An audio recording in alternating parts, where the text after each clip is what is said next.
Good evening or nighttime from Bali, everyone. It's Hanifa Menon from hearthealthbrainhealth.com, encouraging healthy grieving and mindful actions. So today we have both the nighttime and it's about 7:30 in the evening, and it's a different location that I'm in, and I wanted you to be able to see some of the plants behind me, and I hope you can. But maybe I'll do another video here tomorrow morning so you can see a little bit clearer. Today, I'm closer to the street, so we have a little bit of that noise. It's raining tonight, so we've got a little bit of that. And then there's the darkness.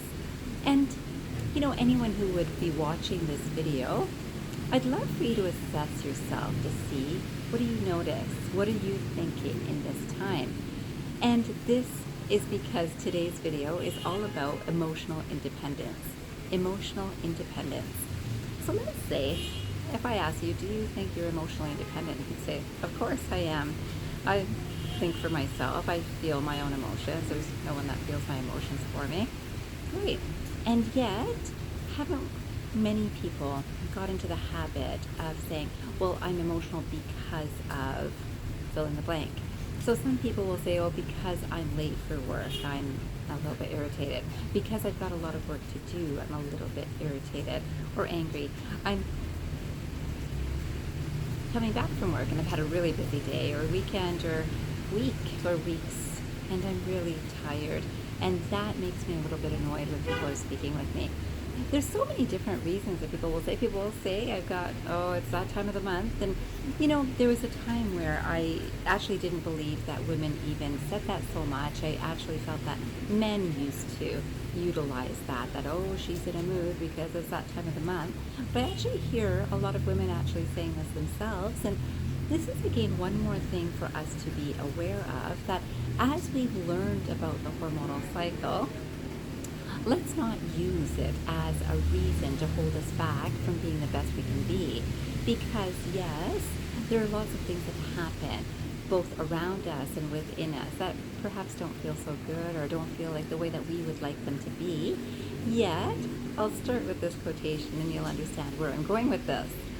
This quotation says, emotional independence, as it's defined here, taking responsibility for your emotions so that others are not expected to. Taking responsibility for your emotions so that others are not expected to. Now, this is very interesting. Isn't every single person going through some emotions, and we don't want to put that emotion out of our own experience into someone else's. Yet, you know, we've heard the line that says misery loves company. And this is true. When we're not feeling so good, we do love to share that this happened and this happened, this is so not good. And then we'll say, and so of course I'm upset because this happened. And who we're speaking to, if they're someone close to us, most likely, will often say, you're right, I feel the same way. You're totally right. It's right to feel that way. That's normal. And we normalize things that are not so normal. So it's normal to be irritable or angry during a menstrual cycle. It's normal to be irritated or a little bit standoffish even after a busy day of work.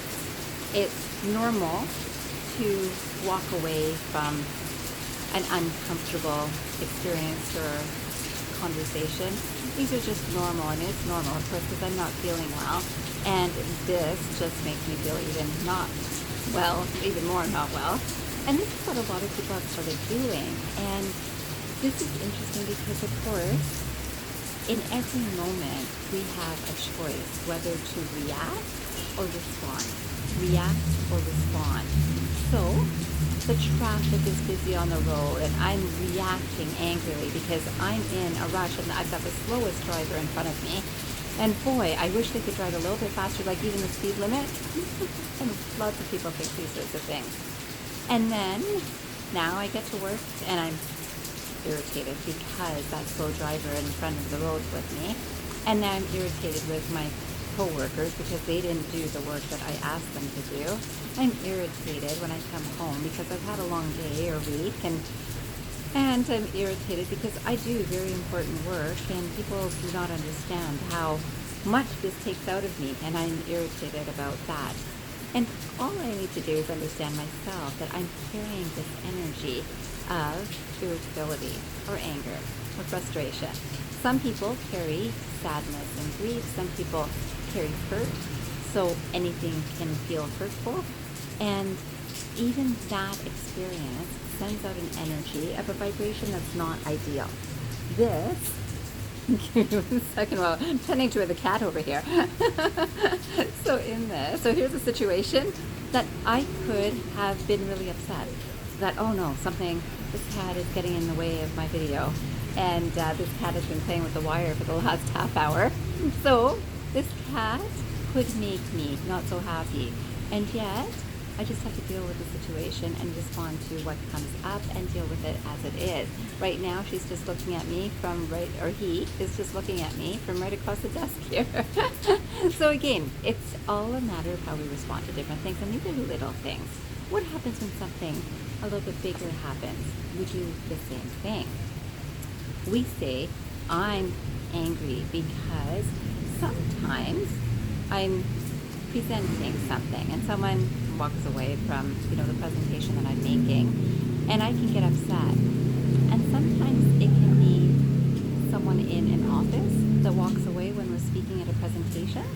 Sometimes it can be in life that someone walks away from a relationship.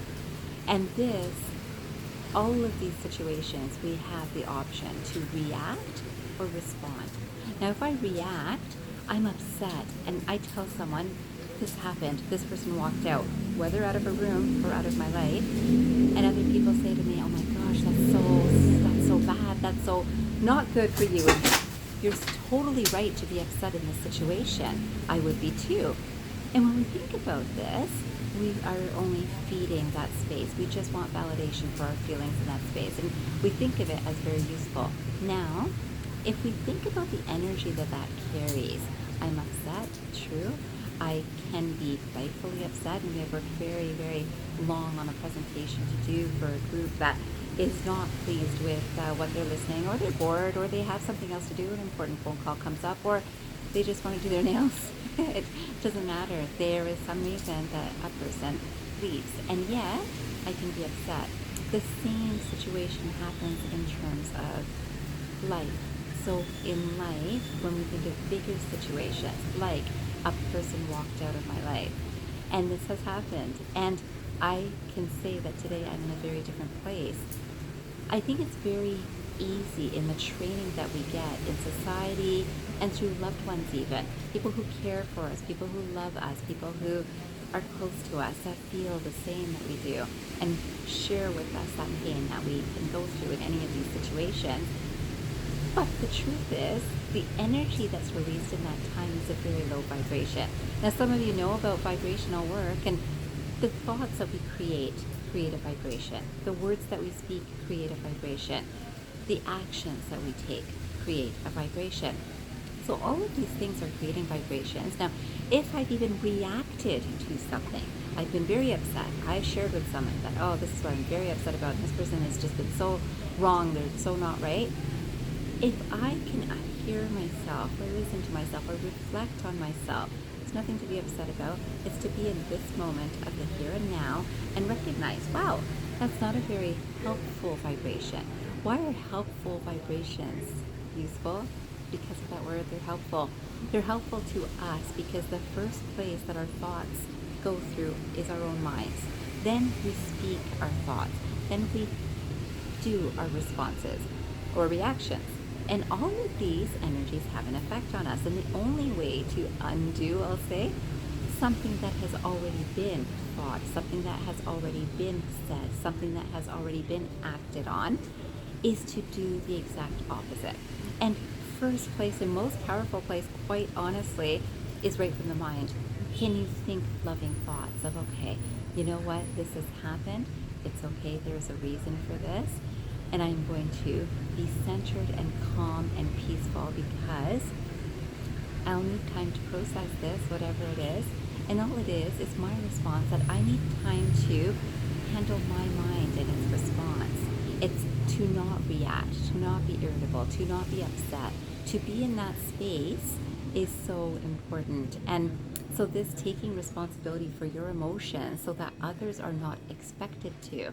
Now remember, this expected to, this does not have an author, but I just thought it was such a great quote. This expected to, that, well, I'm upset, or it's this time in my life, I've got a huge project today. I had a huge project. I have my cycle. I have a project tomorrow. I have a wedding that I'm planning for, whichever it is. We hear about, bridezillas, and we definitely hear about, again, it's interesting that a lot of times when we're thinking about emotional things, we think, many times women, I have seen just as much emotion from men in my work, and I suspect you have too, because men are a little bit different in their mannerisms, oftentimes. Some are very much like us women.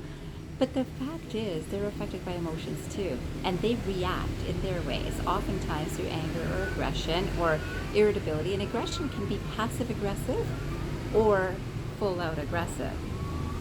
All of these are reactions that people are not taking responsibility for, and they're expecting others to.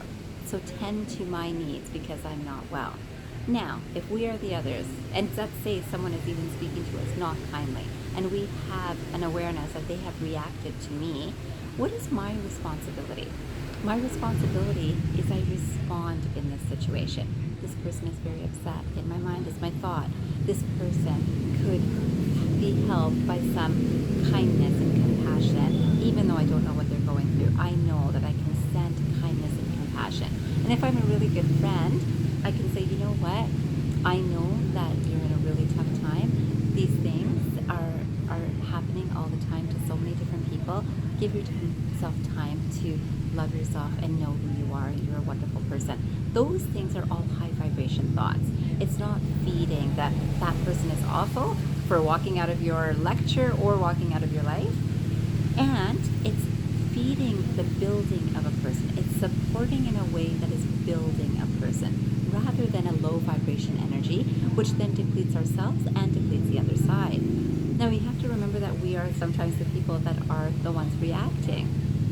Again, when we get into the space of understanding our thoughts, our words, our actions, the first space to begin with is centering ourselves, in responding with ourselves in a loving way. It's okay. This mind was hurt by this situation that happened, and it's okay that this happened. You are a loving, kind soul. You are not dependent on the situations outside of you for the peace within you. And that is the most important line I will leave you with today. You are not dependent on anything outside of yourself for the peace and love within yourself. That's Kara Hanifa. So that would be quoted by Hanifa. In this, and I have no doubt that there's a million other people that have said words like that have been put into very poetic writings or quotations that I haven't found today, but I know that I'm on that wavelength too, and I definitely love for you to join that wavelength of higher vibration. And I finally wanted to finish with one more quotation about leaders, and this is by Lau Tzu. And leaders, who are leaders? Leaders can be family, leaders can be friends, leaders can be your healthcare practitioners, leaders can be your boss, leaders can be your colleague, leaders can be just someone walking on the street, as in ourselves. We are all leaders. But here is what I thought is a beautiful representation of what a leader is from Lau Tzu. A leader is best when people barely know he exists. When his work is done, his aim fulfilled, they will say, we did it ourselves. Imagine that. I'm going to read that one more time. A leader is best when people barely know he exists.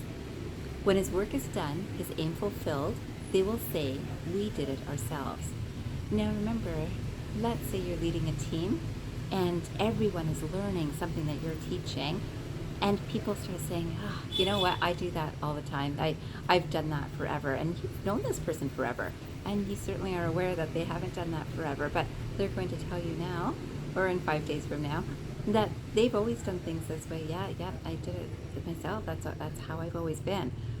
And we could have the same situation in terms of a relationship, right? That, I've been telling you this for ages, and I just love that you're doing it. Like, yeah, well, I've never heard you talking about it, but yeah, I did it. Or we can think about this in terms of friendships or parent-child relationships or sibling relationships. And this will often come back that when we are leading with an intention to lead, oftentimes the person comes back and says, I did it myself. Now it's only ego that wants to feel like, aren't you going to thank me? I was the one who mentioned this. And I certainly have gone through this in the healthcare world and certainly in being a doctor in the past.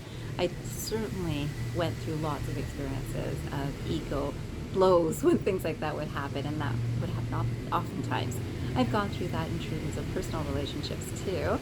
And I've also thanked all of these teachers for me because they've been leading me to understand myself and understand within what is it that this mind wants and what is it that the soul wants.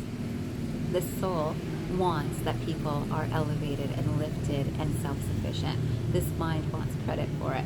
The nicest thing is, this mind is getting weaker as the soul is getting stronger, and I wish the same for you. Tonight, I leave you with those thoughts. I hope you'll reflect on them, and of course, I'll put the quotations on the bottom of this video. And I wish you a fabulous night or day ahead.